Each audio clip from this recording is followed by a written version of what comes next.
बिस्मिल्लाहिर्रहमानिर्रहीम, अस्सलाम वालेकुम नाज़रीन। सिंगल वक्त रिपोर्टर्स बेंच ताज़ा गरम तफसीलात लेके आपके सामने हाजिर है। फ़ौजी अदालतों के केस की आज फिर से समाअत हुई और आज जो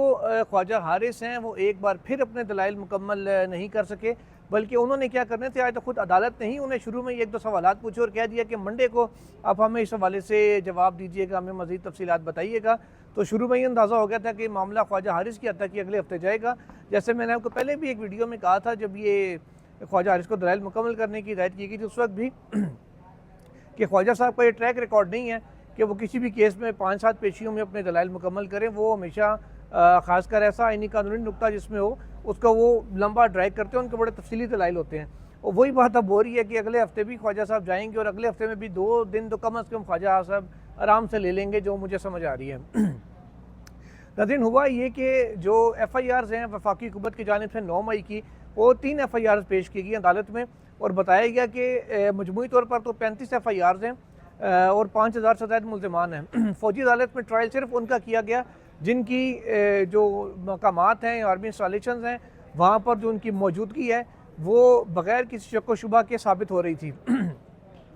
मुसर्रत हिलाली की जानिब से पूछा गया additional attorney general Aamir Rahman से कि जो FIRs आपने दिए हैं, 3 FIRs हमें दी हैं, इसमें तो ये तो ताज़ीरात पाकिस्तान यानी PPC और इंसदाद दहशतगर्दी का जो कानून है ATA उसके तहत दर्ज हुई हुई है, इसमें तो ऑफिशियल सीक्रेट एक्ट की दफ़ात हैं ही नहीं।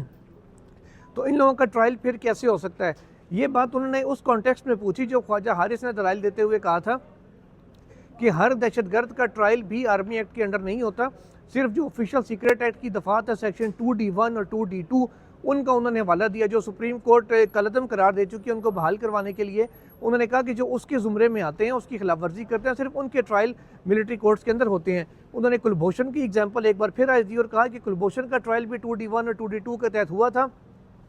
और उन्होंने ये भी बताया कि आलमी अदालत इंसाफ में उसका केस चल रहा, वहाँ पर भी जो मिलिट्री ट्रिब्यूनल था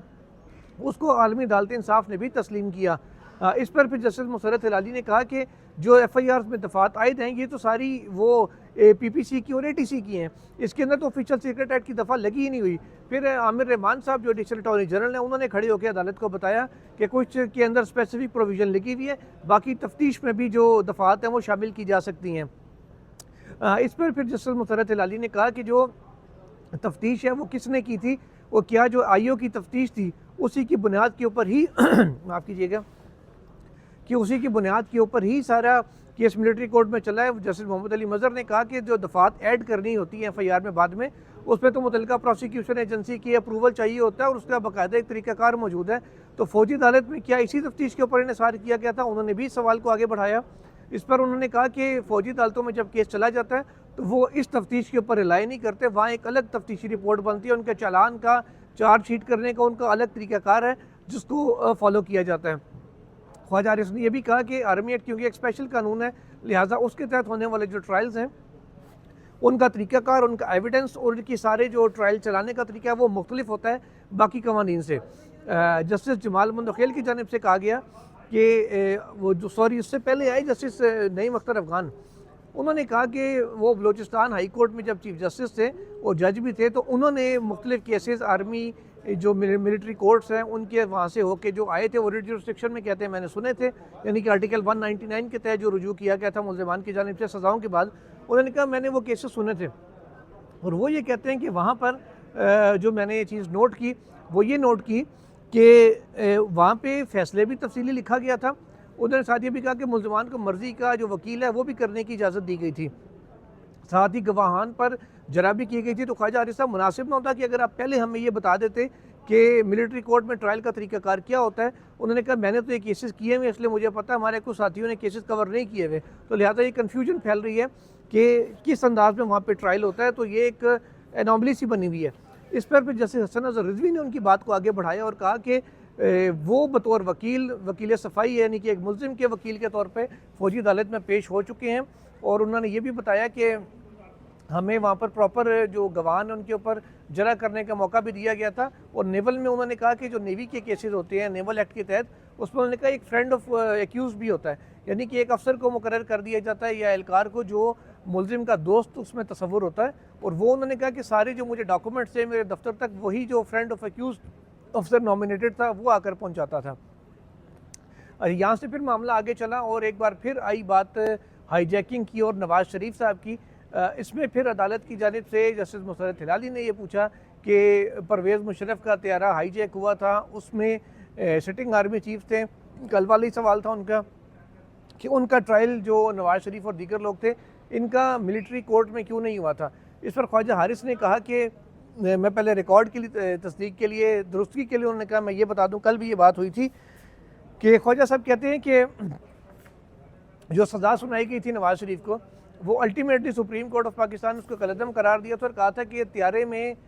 जो परवेज़ मुशर्रफ का त्यारा था उस जहाज़ में इतना फ्यूल मौजूद था कि वो आराम से लैंडिंग भी कर सकते थे। ऐसा नहीं था कि उनका फ्यूल ख़त्म होने वाला था। दूसरा उन्होंने कहा कि उनको लैंडिंग की परमिशन थी, वो लैंड कर सकते थे, लेकिन वो खुद लैंड नहीं कर रहे थे जानबूझकर कि वो चाह रहे थे कि जब तक मुकम्मल चीज़ें सिक्योर ना हो जाए उस वक्त तक वो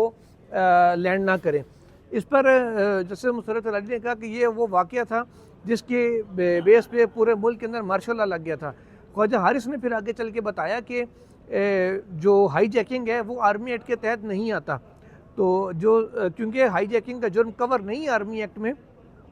इसलिए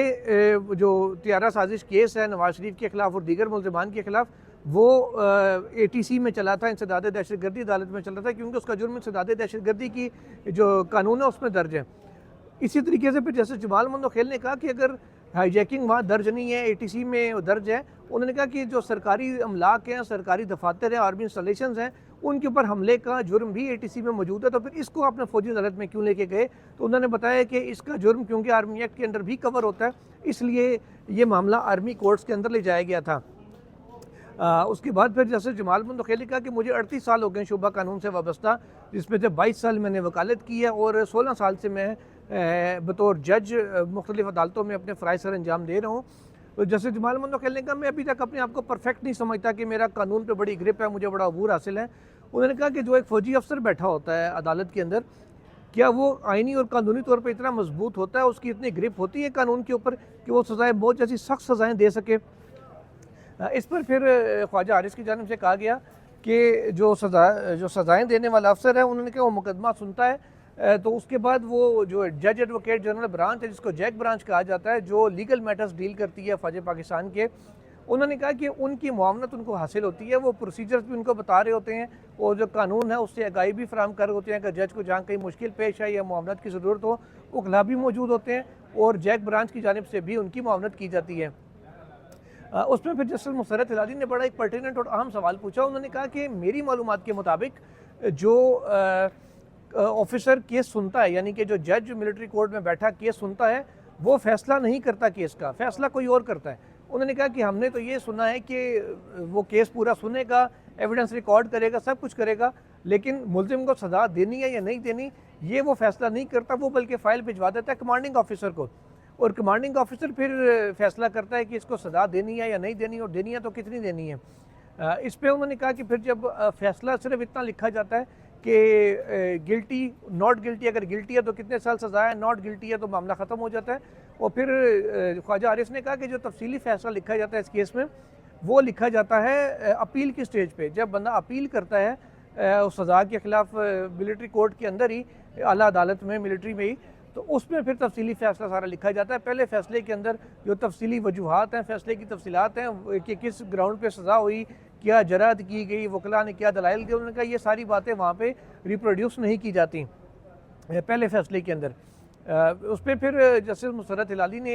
एक बार फिर 9 मई की FIRs का जिक्र किया और उनका हवाला दिया, उनके ऊपर बात की। अब ख्वाजा हारिस अपने दलाइल जारी रखेंगे और मंडे को ये जो मिलिट्री कोर्ट का पूरा प्रोसीजर है, अदालत ने कहा इससे भी हमें आगाह करें। अभी 11 बजने में तकरीबन 8 मिनट रहते थे ऑलमोस्ट, तो जस्टिस मोहम्मद अली मज़हर ने यूं साइड पे होके अपने साथ बैठे, राइट साइड पे बैठे मीरुद्दीन खान साहब को कहा कि बस अब इसको मंडे तक रखें। तो उसके बाद उन्होंने अनाउंस किया कि जी पार्ट हेड केस है और मंडे तक अब ये मामला मज़ीद चलेगा, मंडे को ख्वाजा साहब के दलाइल मज़ीद सुनेंगे। तो हफीज़ुल्लाह नियाज़ी साहब जो अफसान नियाज़ी के वालिद हैं, वो हर पेशी पे आते थे, आके अपने बेटे के ग्रीवियंस रखते थे कि मुलाकात नहीं हो रही, ये नहीं हो रहा, वो नहीं हो रहा। आज जुम्मा है, शायद उनकी अफसान नियाज़ी से मुलाकात भी हो, इस वजह से शायद वो नहीं आए। और दूसरा उनके सारे मामलात अब जो सेशन जज हैं, डिस्ट्रिक्ट एंड सेशन जज रावलपिंडी, उनके हवाले कर दिए गए कि अगर किसी मुल्ज़िम को कोई शिकायत है तो वो जिससे कि सेशन जज से रुजू करे। सुप्रीम कोर्ट बार बार इन मामलों को नहीं देखेगी। इस वजह से ना आज पंजाब हुकूमत की जानिब से कोई पेश हुआ, ना ही किसी ने कोई शिकायत की। जो पाकिस्तान तहरीक इंसाफ और से रिलेटेड जो वकला हैं या जो इनिशियल दरख्वास्त गुजारान थे जिनकी दरख्वास्तों पर कलअदम करार दिया गया था सिविलियन ट्रायल्स को मिलिट्री कोर्ट्स में, उनकी अक्सरियत जो है वो आज कराची और लाहौर से रजिस्ट्रियों पे बज़रिया वीडियो लिंक मौजूद थी। अदालत के अंदर शायद कोई एक आधी वकील उनका मौजूद था। तो अब तक के लिए इतना ही नाज़रीन, बाकी बेंच के साथ तफसीली वीडियो और दीगर खबरों के साथ तजिए के साथ हाजिर होंगे। तब तक के लिए इजाज़त दीजिए। अल्लाह हाफ़िज़।